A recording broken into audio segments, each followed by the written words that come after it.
creator of Hillary's America, Dinesh D'Souza. Good evening, Dinesh. Hello. All right, Dinesh, what I'd like to find out from you is, having written Hillary's America and produced it, do you feel when you see her coming back that she's looking to recreate Hillary's America again? And what are the chances of that? I think with Hillary, as with Obama, you're dealing with characters who have no ability to change, to really innovate. They're what they are now, what they always have been.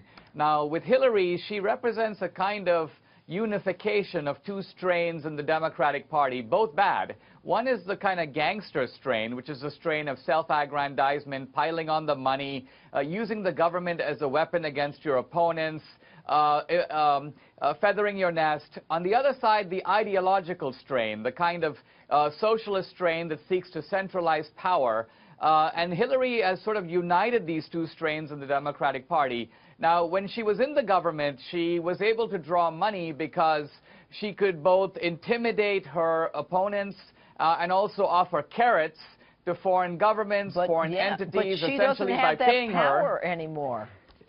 Exactly, and this is why I think her re-entry into politics is going to be so intriguing, because she's now got to rely on that Clinton shysterism to cajole money out of people who are going to be reluctant to give. Well, and so how is she going to do it? If Tom Perez is not stepping up to the plate, or, you know, is getting booed all the time by the Bernie Sanders supporters, and, you know, if Bernie Sanders calls himself a socialist, he doesn't even think he's a Democrat. I mean, is there room, is there a vacuum so that Hillary does come back? I think Hillary and Obama are both have become huge millstones for the Democratic Party. You can just see the debris that the Democratic Party has generated, the loss of governorships, the loss of the sort of rout in the House and the Senate.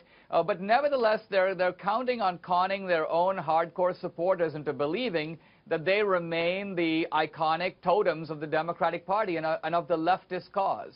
And right now, if she doesn't have access to sell, and she doesn't have the ability to do any of the stuff that she did when she was in power, do you think that the American people are sucker enough to give her money?